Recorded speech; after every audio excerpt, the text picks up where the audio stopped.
Consider the depth of consciousness and of the interplay of the mind and heart with the material world. From the moment of birth, we are influenced in every way imaginable through every sensation, and by every emotion we come to form an understanding of our environment. We are given a name and identity, and by that moniker and the personality it develops through courses of relationships as we experience through a cultural reference. A culture becomes an essential component of the necessary knowledge of our identity, and as we begin to understand our place within the societal framework of our environment, our relationships and the experience we gain from them become the basis of our biases as well as our prejudices, and become definitive as we develop a sense of what is ethical and virtuous. As this takes place, we are consuming media to such an extent that a particular film series or musical genre can have such an impression upon us, become so important to who we are, that it becomes an integral sense of our identity. We are schooled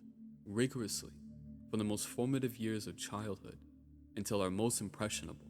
And once we reach adulthood, it is possible that the entirety of how we in our environment understand who we are has been defined by the phenomena of the material world and its psychological effects. And this is sadly perhaps an inevitable component of human life in any society. And it results in the secular societies of the modern era of global civilization, which have been catastrophic to the human psyche. And it's not to say that this didn't happen in the past. Like, say this seems to be, innate to the concept of society, that this is simply how it works. But what we are missing is the nature of what society is now. This word that we hear so often, what are we talking about when we refer to society? We have this adversarial,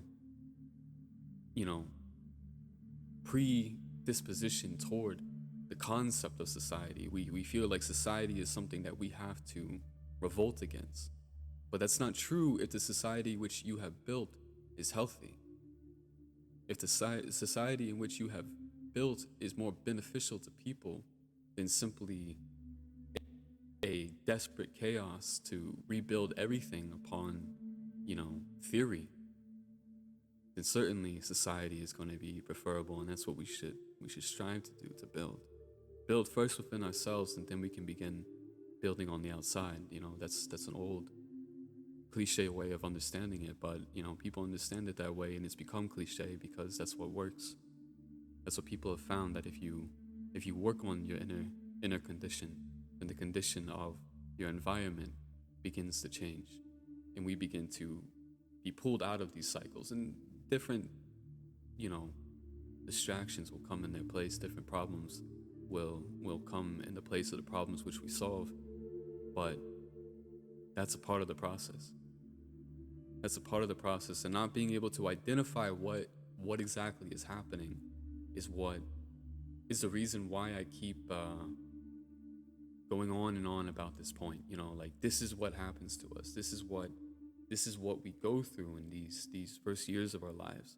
And when we finally get to the point where we are mentally and spiritually mature to begin appreciate what religion can do for us, because initially that is our understanding of religion, which is to, what can religion do for me? How is religion going to save me from myself? And then slowly, and we become more altruistic in our motivations toward religion, because that's what religion does. Religion removes even the instinct that sort of drives us toward religion, because we realize, even though that instinct was good in that moment, it got me to where I need to be, that instinct is not innate to what it is that the human being strives for within the perfection that this religion calls them to. And the wayfarer through the guidance and compassion of God is one who is not merely aware of this process, but in turn realizes something is tremendously wrong with its effect on the human being. This process of environmental conditioning delivers an individual to a place where life's objectives become the blind pursuit of material comfort and complacency. This is opposed by the fitra, that natural connection between the creation and its creator. For the wayfarer, the Fitr calls out from underneath the layers of environmental conditioning, and by the guidance of God, they are made to hear. A profound discontentment overcomes the wayfarer, matched by the despair of longing. This melancholy may last for days, weeks, months, and even years. And in a moment, in life, at some point, the wayfarer, when they feel the most distant from God, when they feel so far from God that even if they began walking today, they would not reach Him. That's what it will feel like. It doesn't matter what you do. It doesn't matter how many prayers you say, how many prayers you make up. No matter how rigorously you fast, it won't matter, because you're gonna feel this distance between you and the very origin of your ruh, very origin of the soul. It's despair that is unmatched. It's a despair that breaks a human being. But it's in that despair that the human being hears this call from God. They hear this call from God, and this profound discontent, this melancholy that may last for days, weeks, months, and even years. In this moment in the life of the wayfarer, they completely come out of it. The mind and heart becomes consumed by doubt and confusion, which gives way to this anger. But in the place of this tension, where the wayfarer is caught between their environmental conditioning and the deconditioning of practical spirituality, and the path and the spiritual life, this is the beckoning of God to the locus of becoming, where fear of death and the passion for life is extinguished, and in their place taken by the clarity of holy service. The wayfarer gives the entirety of their being to God. In the effort of understanding the conditions that facilitate the patterns of sin and redemption, the wayfarer gives the entirety of their being to God. In the effort of understanding the conditions that facilitate the patterns of sin and redemption, by purifying the mind and heart of the temptations of sin and seeking refuge in the redemptive acts. This goes significantly further than the obligatory worship of conventional religious life, for which those content with the obligatory acts of faith and the avoidance of that which God has decreed forbidden, there is permission to engage with the world with the assurance that blessings come, through forbearance and piety, to know where the line is. For the conventional religious life, there is no demand upon the believer beyond this.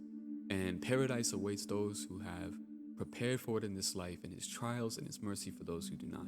The life of the wayfarer is the pursuit of fana, of annihilation in God. It is where all but the living body is extinguished in His name. The mind and heart are purified of all ambition, all desire, of all conditioning, and liberated in servitude to God. It is where every thought and act is worship, where every breath is a prayer. And that is the path. That is what this is about. It is about becoming. It is about becoming what we already are. And that is it's just subhanAllah. The knowledge of mysticism is distinct from the reality of mysticism.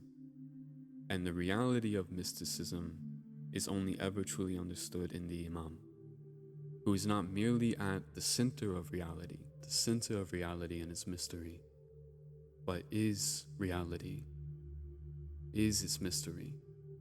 And this is important to understand, and something that we should contemplate.